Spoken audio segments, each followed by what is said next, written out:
అధికారంలో ఉన్న కాంగ్రెస్ బీజేపీ ప్రభుత్వాలు తమ బాధ్యతలను విస్మరించి రైతులను మోసం చేస్తున్నాయని మాజీ మంత్రి ఎమ్మెల్యే హరీష్ రావు ఆగ్రహం వ్యక్తం చేశారు. వడ్లు, మక్కలు, సన్ఫ్లవర్, శనగలు, జొన్నలు కొనమంటే కాంగ్రెస్ నాయకులు కేంద్రం మీద నెపం నెడుతున్నారన్నారు. కేంద్ర ప్రభుత్వం ఎఫ్సీఐ కోటాను, ఎరువుల కోటాను రాష్ట్రానికి సకాలంలో ఇవ్వకుండా బీజేపీ మోసం చేస్తుంటే రాష్ట్రంలో కాంగ్రెస్ సర్కార్ రైతులను గాలికి వదిలేసి ఇద్దరూ కలిసి ప్రజలను ఇబ్బందులకు గురిచేస్తున్నారన్నారు. సిద్దిపేట జిల్లా చిన్నకోడూరు మండల కేంద్రంతో పాటు గోనెపల్లి, ఇబ్రహీంనగర్ గ్రామాల్లోని వడ్ల కొనుగోలు కేంద్రాలను మాజీ మంత్రి హరీష్ రావు సందర్శించారు. అకాల వర్షాలకు తడిసిన ధాన్యాన్ని ఆయన క్షేత్రస్థాయిలో పరిశీలించారు. కొనుగోలు కేంద్రాల్లో కన్నీళ్లు పెట్టుకుంటున్న రైతులను కలిసి అధైర్యపడొద్దని, అండగా ఉండి కొట్లాడతామని భరోసా ఇచ్చారు. ప్రభుత్వం సకాలంలో వడ్లు కొనకపోవడం వల్లే ఆరుగాలం పండించిన పంట తడిసి ముద్దయిందని ఆగ్రహం వ్యక్తం చేశారు.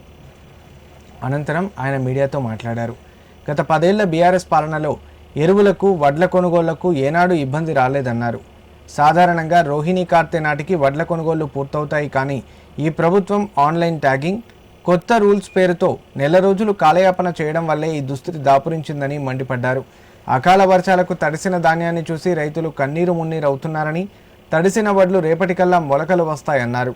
ఎలాంటి ఆంక్షలు లేకుండా తడిసిన ప్రతి గింజను కొనుగోలు చేయాలని డిమాండ్ చేశారు.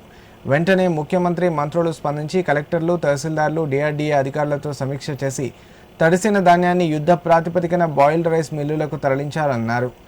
బక్రీద్ పండుగ వస్తుండటంతో లారీ డ్రైవర్ల కొరత ఏర్పడుతుంది కాబట్టి ప్రభుత్వం వారం రోజుల పాటు ఇసుక తవ్వకాలను, రవాణాను ఆపివేసి వేలాదిగా ఉన్న ఆ ఇసుక లారీలను, ఆర్టీఏ అధికారులను వడ్ల రవాణాకు కేటాయించాలన్నారు.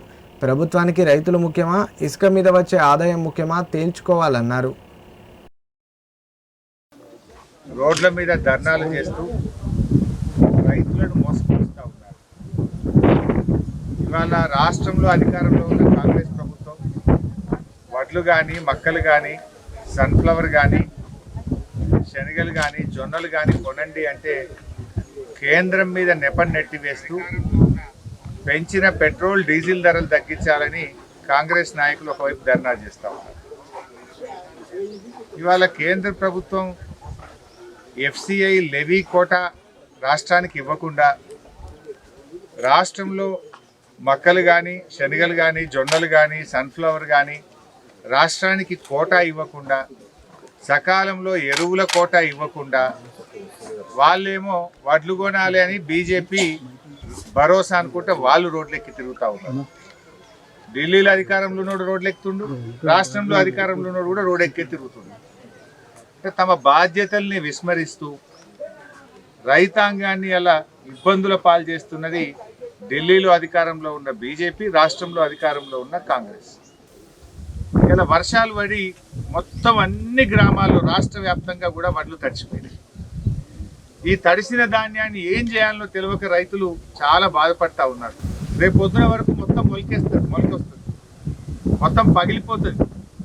అందువల్ల ప్రభుత్వం, ముఖ్యమంత్రి గారు, బాధ్యత కలిగిన మంత్రులు రాష్ట్ర వ్యాప్తంగా వెంటనే వీడియో కాన్ఫరెన్స్ పెట్టండి, జూమ్ కాన్ఫరెన్స్ పెట్టి తహసీల్దార్లను, డిఆర్డీఏ అధికారులను, అందరు అధికారులను కూడా, జిల్లాలో ఉండే మొత్తం అధికారులను మండలాల వారీగా బాధ్యత పెట్టి తడిచిన ధాన్యాన్ని వెంటనే లిఫ్ట్ చేసి రైస్ మిల్లకు, బాయిల్డ్ రైస్ మిల్లకు పంపించాలని చెప్పి ప్రభుత్వాన్ని డిమాండ్ చేస్తూ ఉన్నాం.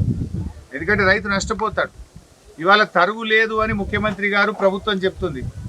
ఏ రైస్ మిల్లు కూడా 43 కిలోలు పెట్టేది దించుకునే పరిస్థితి లేదు. మీరు 43 కిలోలు పెడితేనే మేము దించుకుంటాం, లేకపోతే మా దగ్గర రానే రావద్దని తెగేసి చెప్తున్నారు. ఇలా రైస్ మిల్లులు స్పష్టంగా చెప్తా ఉన్నారు. మరి బాధ్యత కలిగిన అధికారులను అడిగితే మీరే మిల్లులతో మాట్లాడుకోండి, ఏడుకో ఆడికి చేసుకోండి అని అధికారులు కూడా చేతులు ఎత్తేసిన పరిస్థితి ఉంది. ఇలా రాష్ట్ర ప్రభుత్వాన్ని కూడా అడుగుతున్నాం. గతంలో కేసీఆర్ గారు ఉన్నప్పుడు కూడా, అప్పుడు కూడా ఇదే బీజేపీ ప్రభుత్వం వడ్లు కొనమంటే మంత్రులు, ముఖ్యమంత్రిపై మేము ఢిల్లీలో ధర్నా చేసి ఒత్తిడి పెట్టి కొట్లాడి మేము కోటా తెచ్చినాం. మీరెందుకు పోరు ఢిల్లీకి? ధర్నా చేయండి, లేదు రాష్ట్ర ప్రభుత్వం తరఫున కొనండి. మీరు కేంద్రం పేరు చెప్పి మీరు తప్పించుకోవడం ఏంది? ఈ ట్రాక్టర్లకు కాంటా డబ్బులు కూడా రైతుల దగ్గరనే వసూలు చేస్తూ ఉన్నారు. చెప్పుడేమో మీరు ట్రాక్టర్ పెట్టుకొని కిరాయి ఇస్తామంటున్నారు. ఆ ట్రాక్టర్ 3 రోజులు ఆగుతున్నది. ఆ ఇస్తామన్న 500 ఇస్తలేరు. రైతుకు 3 రోజులు ఆగితే 1500 ఒక్కొక్క ట్రాక్టర్కి పడతా ఉంది. కాంటా డబ్బులు కూడా రైతుతోనే పెట్టిస్తున్నారు. కాంటా డబ్బులు పెట్టిస్తున్నారు, ట్రాక్టర్ డబ్బులు పెట్టిస్తున్నారు, హమాలీ డబ్బులు రైతుతోనే పెట్టిస్తున్నారు. ఇటు తరుగు పెడుతున్నారు, అటు బీ గ్రేడ్ పెడుతున్నారు. అంటే ఈ ప్రభుత్వం పూర్తిగా రైతు వ్యతిరేక ప్రభుత్వంగా మారిపోయింది. మళ్ళా వానకాలం వస్తున్నది, ఇప్పటికీ జనము జీలుగు విత్తనాలు రాలేదు, ఇప్పటికీ ఎరువులు స్టాక్ పెట్టుకుంటలేరు, మళ్ళా వానకాలం ఎరువులకు ఇబ్బంది పెట్టేట్టే కనబడుతున్నది. మీకు రైతు ప్రాధాన్యతగా ఈ ప్రభుత్వానికి లేదు అనేటువంటి విషయం ఈరోజు అర్థమవుతా ఉంది. ఇప్పటికైనా మేల్కొనండి. ఇలా కేంద్ర ఎంపీలు, కేంద్ర మంత్రులు ఎవరైతే బీజేపీ నాయకులు ఉన్నారో మీరు రాష్ట్రానికి యూరియా కోటా తీసుకురండి. రాష్ట్రానికి లెవీ వడ్లు మీరు 51 లక్షల నుంచి దాన్ని 90 లక్షలకు పెంచిపించే బాధ్యత తీసుకోండి. మీరు ఇలా చేయాల్సిన పని చేస్తలేరు. రాష్ట్ర ప్రభుత్వం తాను బాధ్యత తీసుకోకుండా కేంద్రం మీద నెపం పెట్టి రైతులు ఉసురు పోసుకుంటున్న పరిస్థితి ఉన్నది. ఇప్పటికైనా ప్రభుత్వాన్ని మేము కోరేది ఒకటే, నేను రాష్ట్ర వ్యాప్తంగా కూడా వర్షాలు పడి పంట అంతా కూడా తడిచిపోయింది. రేపటికల్లా మొత్తం మొలకెత్తే అవకాశం ఉంది. ఆ ధాన్యం కూడా పగిలిపోతుంది కనుక యుద్ధ ప్రాతిపదికన తడిచిన ధాన్యాన్ని వెంటనే పార్బాయిల్డ్ రైస్ మిల్లకు పంపాలని, రైతుల్ని ఆదుకోవాలని చెప్పి ప్రభుత్వాన్ని డిమాండ్ చేస్తున్నాం. ఇంకోవైపు రేపు బక్రీద్ పండుగ ఉన్నది. లారీ డ్రైవర్లు కూడా దొరికే పరిస్థితి లేదు. అవసరమైతే ఆర్టీఏ అధికారులను కూడా రంగంలో దించి రోడ్డు మీద వెళ్తున్న ఇసుక లారీలు ఇవ్వండి. ఇసుకను ఒక వారం 10 రోజుల పాటు ఇసుక తవ్వకాలు ఆపేయండి. ఇసుక లారీలన్నీ కూడా వడ్ల కోసం వాడండి. ఒక 4-5 రోజులు ఇసుక ఆపితే పోయేదేం లేదు కదా. ఇసుక లారీలు వేల మంది ఇసుక లారీలు ఉన్నాయి. వాటన్నిటినీ కూడా ఇటు ధాన్యం తరలించడం కోసం పెట్టాలి, ట్రిప్పులు పెంచాలని చెప్పి ప్రభుత్వాన్ని డిమాండ్ చేస్తున్నాం. ఇసుక ఒక వారం రోజులు ఆపితే మొత్తం వడ్లు అయిపోతాయి కదా. మీకు రైతులు ముఖ్యమా, ఇసుక మీద ఆదాయం ముఖ్యమా? ఆలోచించండి. వారం రోజులు ఆపి మొత్తం ఇసుక లారీలన్నీ కూడా ధాన్యానికి ఉపయోగించాలని చెప్పి కూడా ప్రభుత్వాన్ని కోరుతా ఉన్నాం.